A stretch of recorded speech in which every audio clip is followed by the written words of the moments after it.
Yeah. All right. So basically, to give you a kind of heads up, I brought you guys here together because I feel like you're great on TikTok. I feel that you represent business in Dubai. And I think that today we can have a great conversation to give our users, our viewers, an opportunity to understand what it is like to have a business here in the UAE, a business here in Dubai, a business in the Middle East, the problems that we face, because let's be honest, things aren't always simple when it comes to being a business owner, and how we overcome those problems. So obviously, Leo, you have your own business here. You are a life coach, and I think part of being a life coach is about helping people overcome their problems, is it not? Yes, absolutely. And what we want today is for the viewers to walk away with something in your hand. You feel like you're walking away. I have a fork, I have an extra knife, I have an extra plate for me to address my problems. So if you imagine your problems being a turkey, it's like, okay, right, I have the right tools now to delve into that turkey and to actually take the nutrition out and to solve it and to overcome it. Now, yes, I am a life coach. Yes, I am there to solve people's problems. Having said that, instead of giving people the fish, I prefer teaching them how to fish. So I'd rather teach people how to overcome their own mental problems or the imaginary problems or the problems that they think they have, instead of solving the problems for them. Because more often than not, people become entrepreneurs. Why? Because they are resourceful. The moment you start having problem in your business, when you forget that. So 80% of the problems in your business is because you forgot that you're resourceful. What do you think, Maria?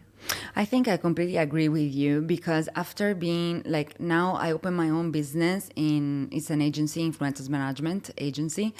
I can tell that after 4 years of having this business, sometimes you get sucked very much from by the process, and you feel that you have to, yes, exactly that. So get back to the fact that you are resourceful and you can find other ways of like. Is that largely because actually we have this perception? Like I'm a dreamer.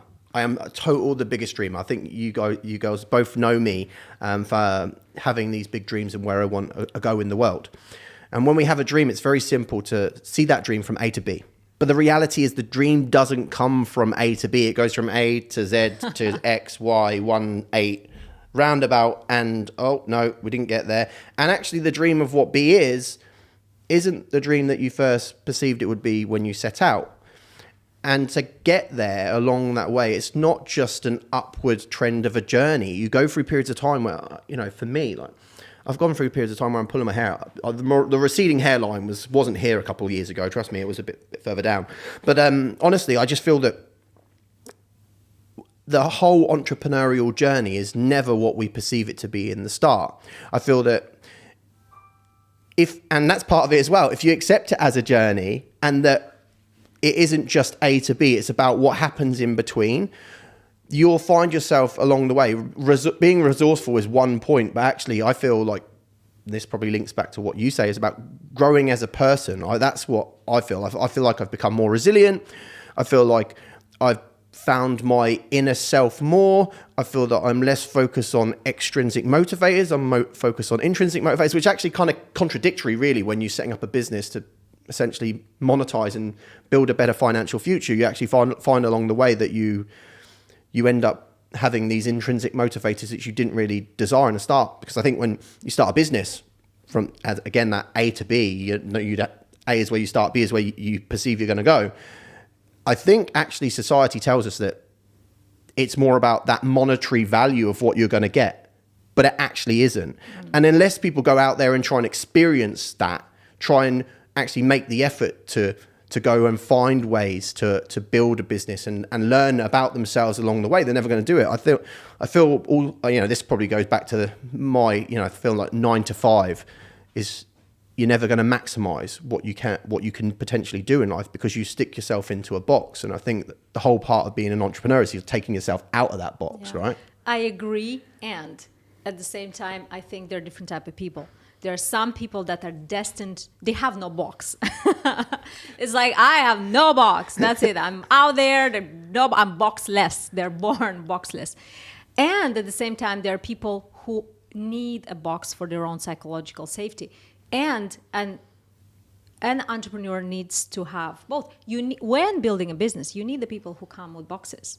They're comfortable in their boxes. But who's going to build your business? Who's going to build your dream? So much you can do as a solopreneur.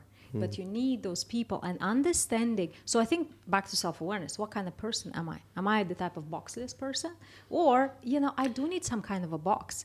And that's okay too, because when you get to that self-awareness, that's where the yummy things comes in. It's like, ooh, do I have, is there any kind of shape or form of box that I need? Or if not, where are the people with boxes that I can inspire? So you're saying it's really important to identify what box you're in, who you are, and where you fit in the professional world. 100,000%. Who are you? Are you a boxless person? Or if you do have a box, what does your box look like? Yeah. You used one of my favorite words, that is resilience. I think that if you are an entrepreneur, you have to become resilient at some point. Because as you said, you think the process is smooth, but it's never. It's never smooth. And being an entrepreneur made me understand that if you don't have resilience, and if you're not able to problem solve, or even to take things that are not planned as not a problem, but it's normal. Problems are good. Yes, you will have a hard time being an entrepreneur. Yeah. And this is why, for example, I understand very well when you say that people need to understand if they are people outside of boxes or inside boxes. But in my case, I think it depends on the situation, really, because there are situations in which you need boxes and situations in which you don't. In these 4 years of my entrepreneurship journey, I understood that I had moments in which I needed a box and moments in which I needed to be out, like boxless. So, I think it's very much of a personal journey. So where is that balance? Where is that balance for you, without box? If we take I don't have any box. I'm never going to put any constraints on me, and I think that's part of my attitude as an entrepreneur. I don't want to be told what to do. I've got a very cavaliering attitude to my life, and a lot of people, it doesn't work for a lot of people. It makes it very difficult to have a family. It makes it very difficult to put other people first in your life, because for me, I treat my journey. I mean, a lot of people say they treat their job, right, as their life, or they treat their business as their life. No. For me, I treat my journey as my life. Wow. And if you manage to have that conceptualization of that, the journey, the whole process, everything you're becoming from intrinsically motivated, the motivations inside you, both physically, financially, spiritually, are there.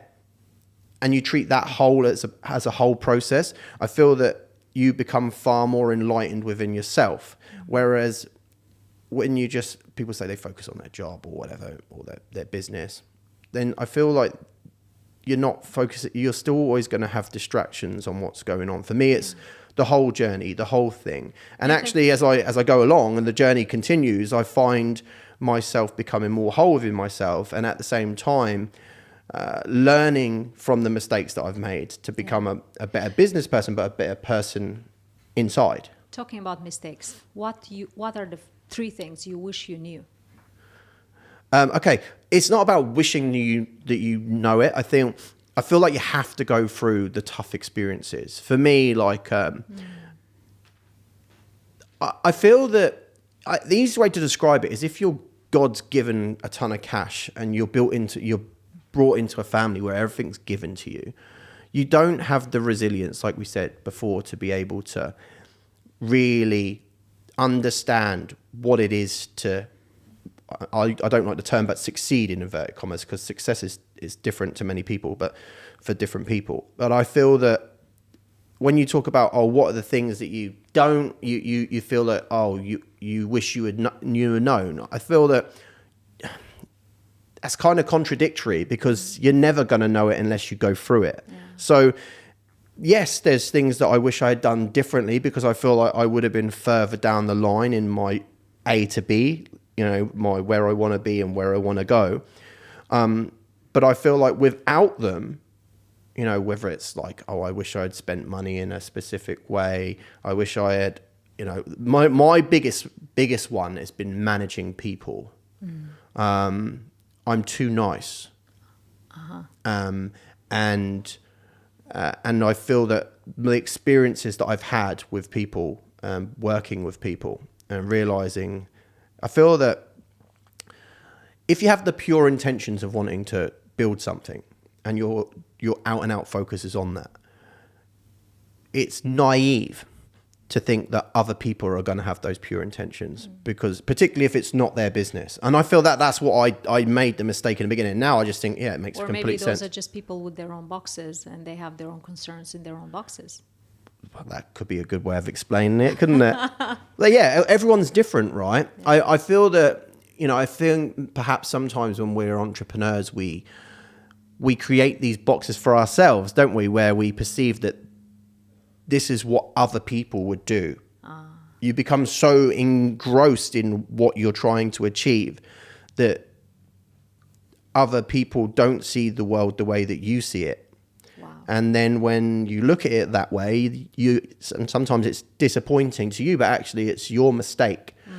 So, you know, all the mistakes you make along the way, there's no ones that you can specifically pick out which really I wish you didn't do, because actually no, those hiccups, those mistakes, those inverted commas failures, I don't believe there's anything such thing as a failure to someone that's actually trying to achieve anything in life, but those are what make you grow, I think, more internally. Yeah. And that give you resilience. We talk about resilience, but it's more than that. You know what I hear? It's so funny you say no lessons, but what I hear is people in your business. Because as much as we start being entrepreneurs because we want to be independent and freedom and YOLO and all of those things, at a certain point it's like, oh, people, we have to bring in people. Maria, what is your experience like in terms of bringing people into your business? What's that experience like for you? So at the very beginning, it was very difficult for me to delegate anything, and still is. That's like so it was my biggest obstacle. Was it because it was your baby? No, it was more because, well, I am a control freak. Like I can tell you, I am a very organized person. So for me, like things need to be done as I want, because otherwise I lose track of it. And without organization, I think it's very difficult to make anything work. Yeah. So it was delegating. But once I started, stop me now. Wow. Like it's amazing actually to delegate. Amazing. Wow. What are the top 3 things you like, your secrets that you could share from your purse? You know, okay. I think that delegating is one of the smartest things that you can do in business, because it doesn't matter how resourceful you are or how intelligent and smart, you always need... How to delegate correctly? No, you always need someone that can actually bring something new to the business. Wow. Like, this is why I started hiring other people, because I want to see another perspective. I want to see, okay, my way works, but what about another way? You know? So the way I delegate is mostly, I trust the people I hire very much. Like, I try to personally trust them as in a personal basis before, like actually hiring them. And once I do, I try to make them trust themselves. Wow. Because a lot of people, when they start working in a place, they see the entrepreneur as the boss, and they're shy and they want to ask permission for everything. Yeah. And I don't want that. So number 1 is trust. What else? So for delegating. This is juicy, because this is such a massive pain. And I work with entrepreneurs. This is such a massive pain point. Yeah. How do I know? How can I trust? What if the trust is broken? Well, it's life. Yeah, I feel that if you're going into a business, one thing I think, when you first start, you have a vision, and it's just you that starts that vision. What you realize is that you have to bring other people into your journey. Right? Let's just put it like in a way, like you're bringing a set of soldiers with you, right, to do certain tasks. Unfortunately, some soldiers will fall. Some soldiers won't make the grade. Yeah. But you have to bring them in to give them the opportunity, because the reality is, when you start a business, you have this perception it's your baby, so to speak, right? You do. That is true. It's your baby. However, it takes more than one person to make a baby. That is so powerful. In this case, it's not just two people, right? The reality is, the larger you want to create something, the more people you're going to need to get involved. And the reality is, again, when you get those people involved, they're all not going to make the grade. You know, there's going to be problems. They're going to do things that you don't expect. But I feel that's part of the thing you said before about, all these mistakes. What mistakes wouldn't you make? Actually, we're all relatively young, right? We're not in the business for 20 years. There's a reason why people become successful as they get older. And I personally believe out and out the number one reason for that is experience. You know, not everyone in this world is Mark Zuckerberg becoming a billionaire at 21 years old. The reality, that doesn't happen. Unfortunately, no. We wish we did, mate. The reality is that's not the way it works. It's the experiences that we have and the values that we pick up, Nathan, the trials and tribulations along the way. To both of you. So I have clients sometimes and they come in, all this is nice philosophy, but I'm running low on the cash flow. I need to create by yesterday a new streams of client. Leo, this is all nice. This is all philosophy. How do I overcome this problem now? Because as business owners, you know, fire. How do we keep the balance between putting out the fires and keeping that bigger vision of where we're going, on what's the philosophy, what's behind it? What are your tricks to handle those situations? Like, I had a situation like that very recently, okay, in which I had to kind of detach myself from the business and try to see it from an outside point of view and think, okay, why did I start this and where I am now? Do I still think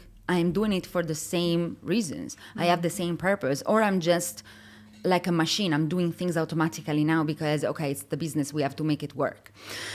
And I can tell you that I think that one of the main goals of an entrepreneur is to reach the point in which you work on the business, not in the business. How about the fires?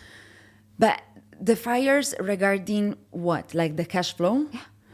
Well, but that is exactly why. Like, if you are too inside the cash flow, if you are too inside those things, it means that you are still working in the business. You didn't reach the point in which you have to scale your business up and get out of it, hire people, putting them... stop, seek high ground, and look at the picture from above. That's what you did when you first started. That's exactly what you did, right?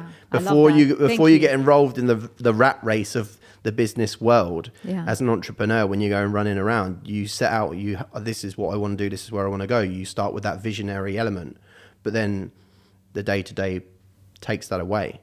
How to deal with loneliness? Do you feel lonely as entrepreneurs? Never. Nathan? Yeah. I think it's not about loneliness, so to speak. It's about the fact that I have taken the understanding within myself that I see the world in a different way from the majority of people. I have dreams and aspirations to do things in the world which the majority of people don't have. So loneliness is the wrong word, I suppose. I feel like it's more about an acceptance of me being the person that I am, understanding that for me, it's business, or the journey, as I like to call it, for me is a lifelong goal, a lifelong process, which is continuously adapting and changing as, pivoting, I suppose, with every month, quarter, year that goes by.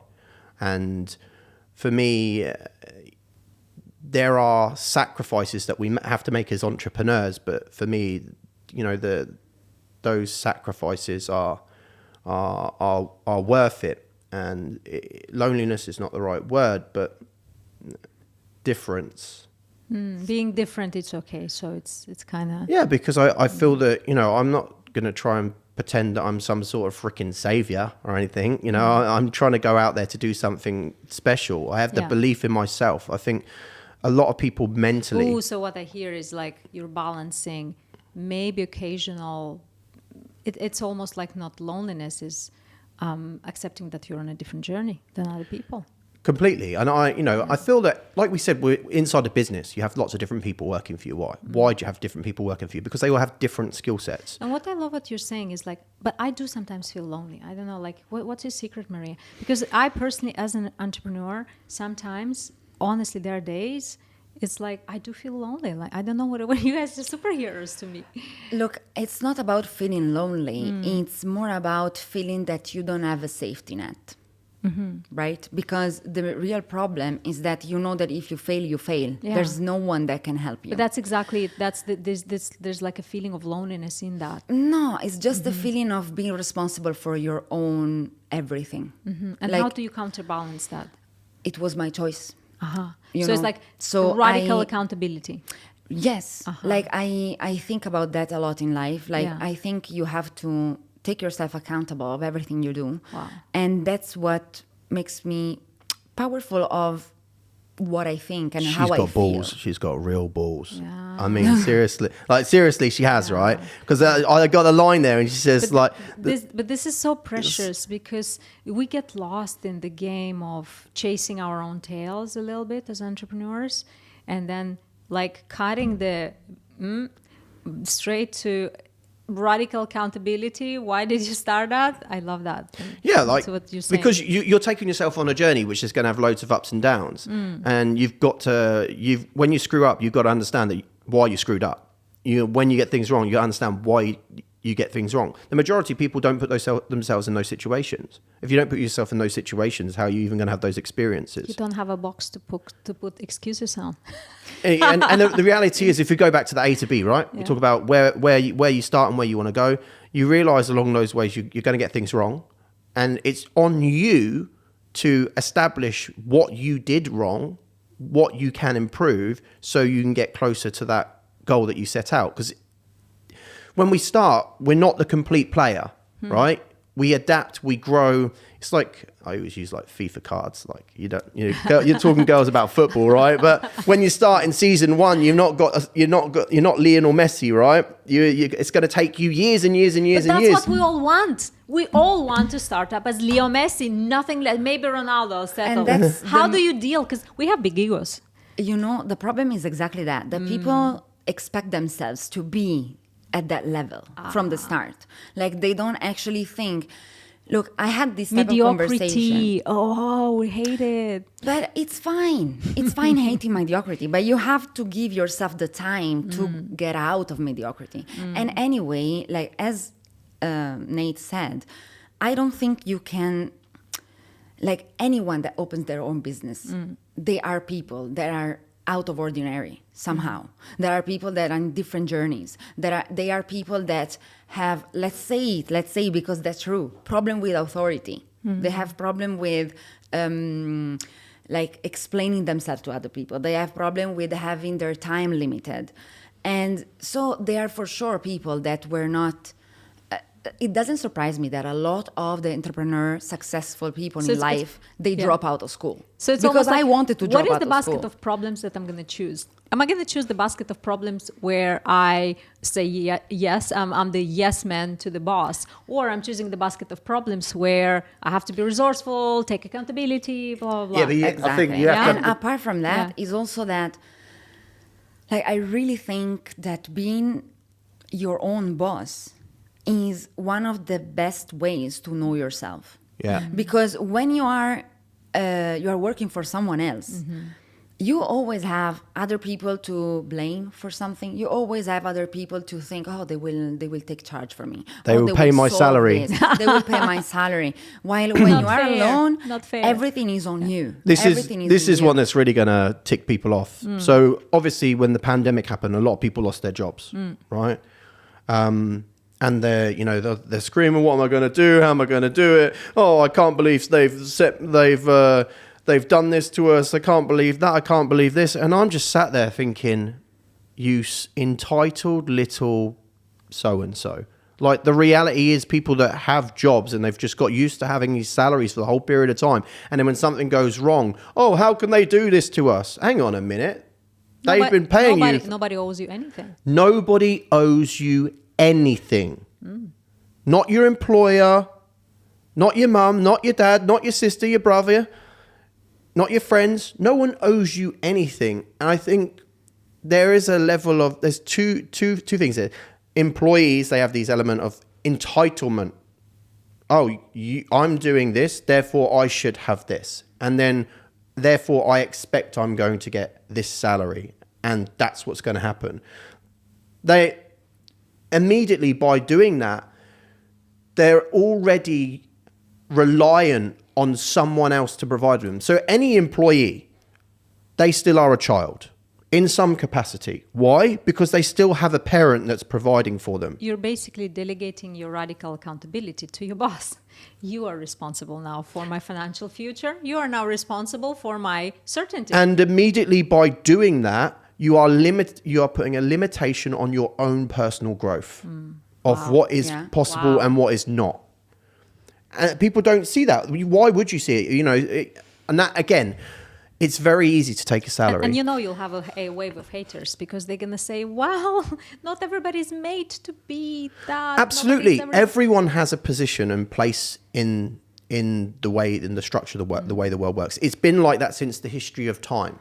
But what we're trying to highlight here is if you do want to make yourself this person where you have this understanding of your inner self, the endless possibilities of this world, both on the inside and on the outside. And trust me, I think this world is more driven on the outside because of everything evolves around money and what we can buy. But actually what I think by taking accountability for yourself and being in charge of your entire life, like you are as an entrepreneur, you find much more inside yourself. Yeah. And we could go on to a whole spiritual conversation out on another time, right? in drawing how I think that actually works at the end of our lives. But the reality is both in our lives and at the end of our lives. But the reality is by taking that extra responsibility, that almost initial egotistical decision of I don't want anyone else telling me what to do, or I want to do this. In the beginning, you've got this extreme level of confidence that you can achieve things, and you require that to take that step because the majority of people won't take that step. They want the safety net. As Steve Jobs said, you know, the people who are crazy enough to think that they can change the world, they are those that actually do. Well, right? So you require craziness. Maria, what's your take on craziness? What are some secrets that helped you get to that crazy level of confidence? Well, I think that I think that there is nothing like what is the worst that can happen. That is the thing. Well, I'll tell you. So people will tell me excuses like, I'm asking you, what is the worst that can happen to you as an entrepreneur? Well, a financial, you go into zero, basically. So what? For you? Financial ruin. So what? And for you? I always ask myself this question. Not for me. I'm talking for my clients. For me, the worst thing that can happen, there is no worst, because what I'm doing, I would do even if I would not get paid for the rest of my life, a penny. So to me, that's not being an entrepreneur anymore, if you don't get paid. So my question to you is, guys, as entrepreneurs, what is the worst that can happen to you, to your business? Death. My own death. Yeah, exactly. I always we talk about the struggle. I always look at these two things. Whenever I'm procrastinating or whether I'm feeling down, whatever, I ask myself two questions only. Am I going to die? No. Am I going to go to jail? No. Well, then fucking keep going then. Exactly. So this is what teach me to be crazy enough, you know, because I know that even if tomorrow, even the biggest problem I have could be, I don't know, I have a debt, or I cannot give money, I don't have enough cash flow. It will come. It will come. What is the worst? The worst is that, I don't know, I get sick and I get paralyzed and I cannot do anything anymore. But as long as I am alive and I am healthy, I can always build another business on top of it. I can always talk with investors. I can always solve the problem. You also have to understand that, you know, as free Western educated people, we are extremely fortunate to be just born into the way that we're born, with the education level that we have and the access that we have. Look at this lovely podcast studio that we're in right now, right? Look at us talking about these things in these educated ways. The majority of people don't have that opportunity. This is something that is very controversial that I've always thought. In life, there are struggles. The problem with society is the people in society that already have the capability to live a certain life aren't willing to struggle, aren't willing to take sacrifice. What if I was to say to you, by being part of the most affluent 5% in the world, you have a duty to struggle for the other 95%. No one I have ever come across has thought like that. But when you really think of it, adult, child. As an adult, there's a child that doesn't have the understanding experience that you have, right? That you guide them, right? You guide them. So as an adult in society, we accept you guide the child. Okay, I don't want to talk about people and saying, oh, someone's a child because they don't have as much education or they're not as fortunate. But the analogy is exactly the same. You are given more. You have more experience. You have more. You have money. For example, as an adult, as a child, you don't. So how can we translate this into the topic of entrepreneurship? How can we channel, utilize, tap into that? It's exactly the point that we're making in the basis of that you will struggle and you will need to struggle. The reality is that... So hunger is the answer? I wouldn't say that hunger's the word. I would say it's you have an acceptance of your role in society. By being born into an affluent situation, right? By just being born in the West in comparison to the majority of the world, for example, and educated at that, you already have everything that is required to go and make a change for the better for the majority of the world. Funny you should say that. I think that also at the same time is the biggest disadvantage.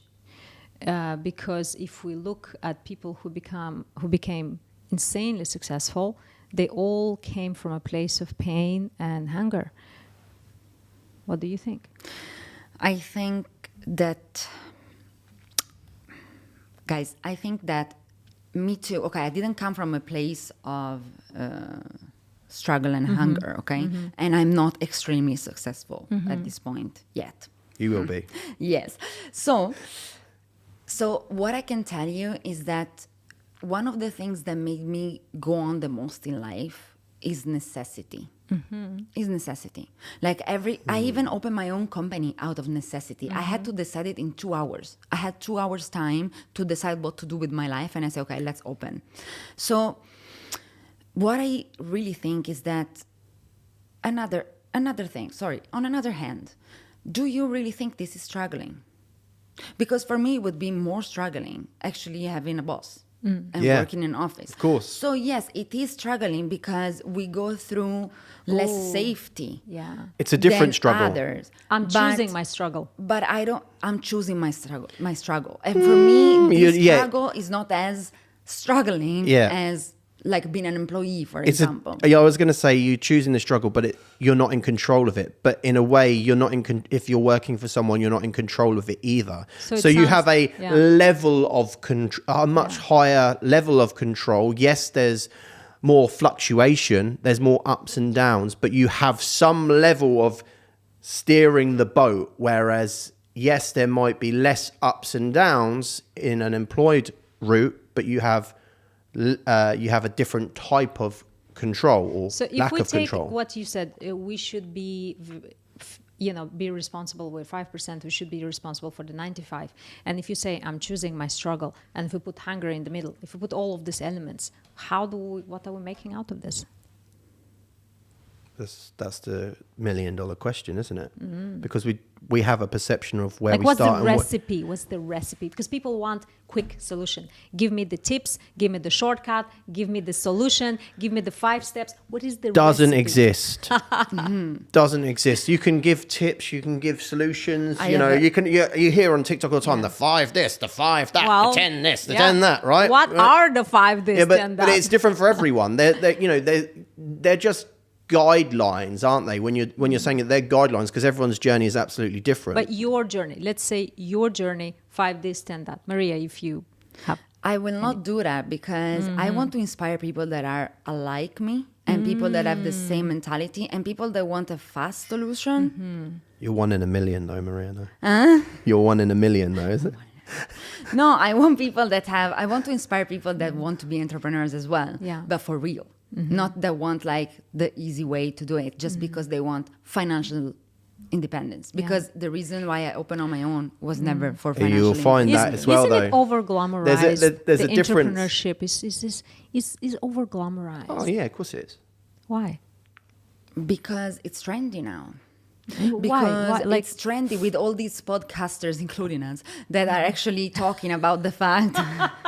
Well, actually, no. Is it not a trend? Is it more society? Where society is that we're, I talk a lot about this on my channel about where we're in a changing society. We're at the end of a changing world order, and generally, what's happened is society is not in the best state. You need to read a book called The Principles of a Changing World Order by Ray Dalio. And it said it works in cycles. But the point is we're at the end of a cycle. And because we're at the end of a cycle, Of it course means... we are, but like it's a trend. This is why it became a trend. Exactly. Because we Society made it a trend. Need? Is it a need or is it a want? Well, is it a need or is it a want? It's the need. So, yeah, trends are always coming from needs anyway. I think it's a societal trend based on where we are in a cycle, because what's going on in the world, it's not fulfilling people in the way that it would have 10, 20, 30, 40 years ago.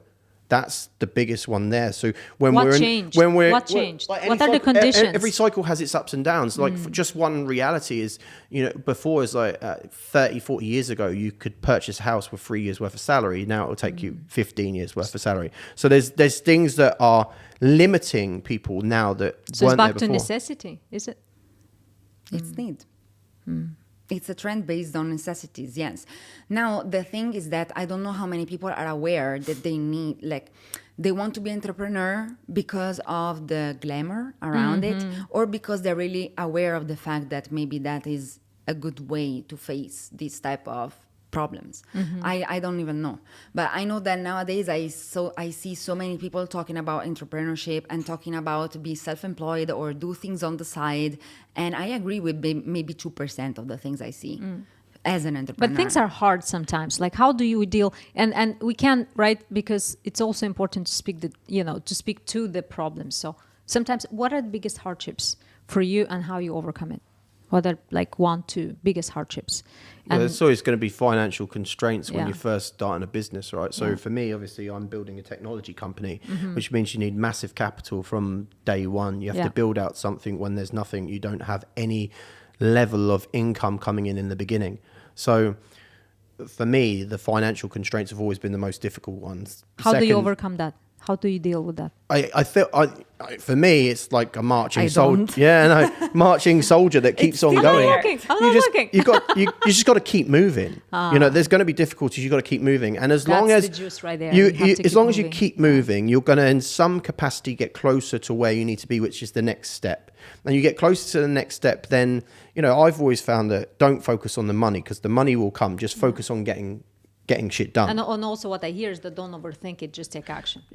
Exactly. And that we can talk about procrastination, because that's a big one as an entrepreneur. But the reality is, I think for anyone, but the reality is you have to have this attitude of keep going and find a way, keep going, find a way. And actually, by keep going and finding a way, it's like you're opening up neural pathways every time you do something you've not done before.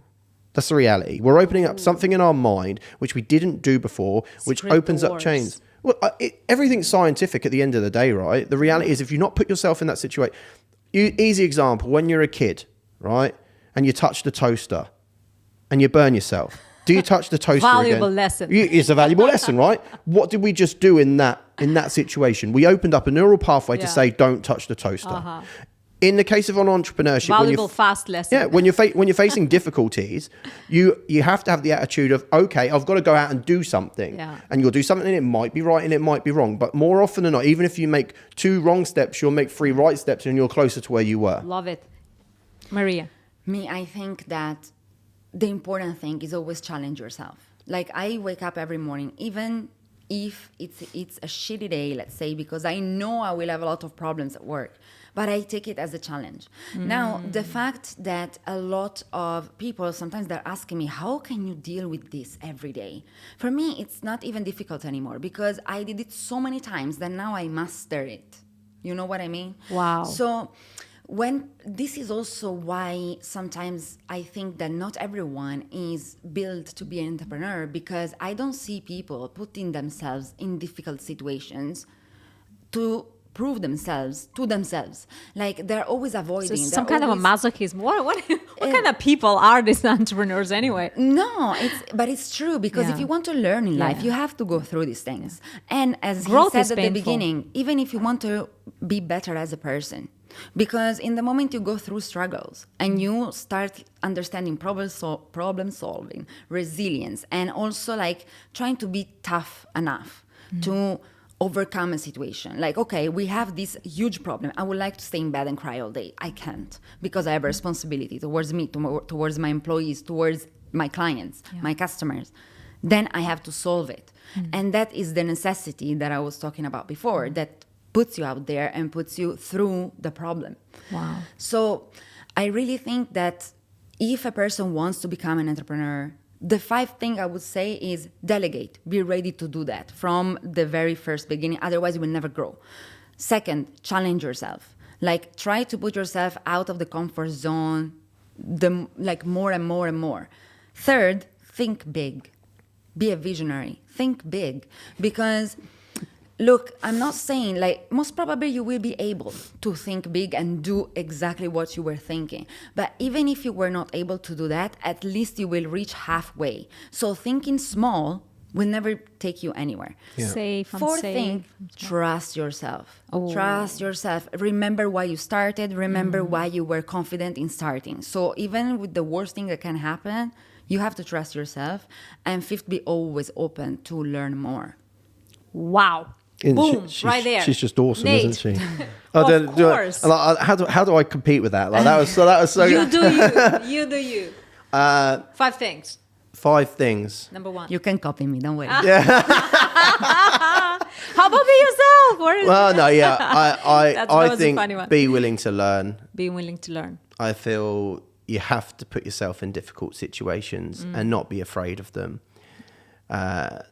Don't be afraid to be different. Yeah. Like I feel that we try to automatically fit ourselves into society, and the reality is, if you want to be something more, if you want to do something more, if you want to achieve something out of the norm, don't expect to be normal. Yeah. You're already a different type of person. So I feel that, you will see in society there's certain boxes that we put people in, and this is the way you should do it. This is the way it should be. If you're going to want to change the world in any capacity, even in the slightest, you're going to be different. You're going to be part of, if there's 100 people in the room, 99 or 98 of them are not going to be What like are 2 you. more things? Don't be afraid to screw up. Wow. Because That's a big one. like you will. And actually for me, I'm a confident guy, right? I'm very confident. I always have been. Some might say cocky, borderline arrogant, but however you want to put it, right? But the reality is, based on my personality, is put me in, in the role that I'm in now. Yeah.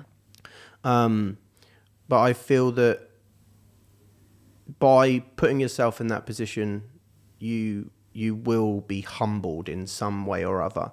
So treat the process as a journey. Amazing. Wow. I mean, from my experience, if I look, I can give 5 tips from my client's experience, from my own experience.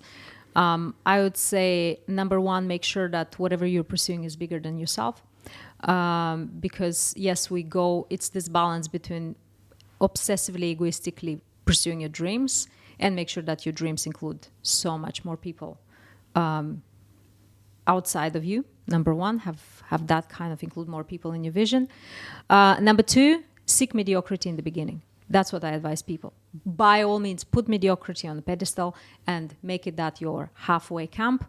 Greatness is there. You've already set up greatness. You set up on step number one. Number two, seek mediocrity. When you're mediocrity, look for greatness. Because if you look for greatness from the beginning, you will never start. Number three, take action. Take action. Do not stop. Take action. Don't.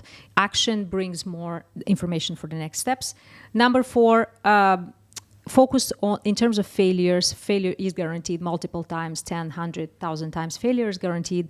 Build your failure into your plan. Make sure you plan for failure. Make sure you develop the skill of bounce back. I call it the bounce back skill instead of avoiding failure, because then you're going to underplay, and there's this whole psychological scale that goes into that. Focus on developing the skill of bouncing back from failure. Literally imagine yourself failing, and imagine yourself picking yourself off the ground, whatever. My English is failing. But failure is only when you stop, and you just never got to stop. Exactly. As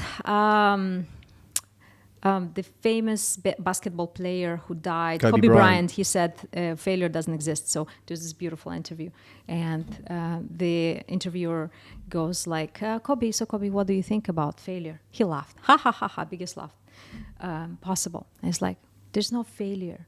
Only when you stop. It's a fake concept. Yeah, so there's no failure. Failure is only if you give up. That's like I said right from when we started at the beginning. It's a journey. Yeah. So if you quit the journey, then you'll fail. But if you don't. And the last thing I would add, very important, is that I think this divine inspiration that came upon you in starting this journey, you might not know the reason why you have been put on the journey you have been put. Having trust in yourself and in something outside of you, that you are there for a reason bigger than you. Because whenever we end up chasing our own tails, that's where we start thinking small, shrink, and eventually we end up in a box. Trust it. You are there for a reason. And the reason will be revealed to you in due time. If you keep going, if you don't believe in failure, if you do all the things. And that's that. Manifest always success. 100%. Yes. If you dream it, you can do it. And by dreaming, more of the dreams will come. You develop the habit of dreaming, and don't even get me going. The dream gets bigger. On the habit of manifesting, because that's a habit as well, and that's where you fall into the secret. I think that was pretty good, pretty darn cool. Yeah. I think it was good. Are we finished? Yeah. Okay. Yes. That's a TikTok right there. Are we finished?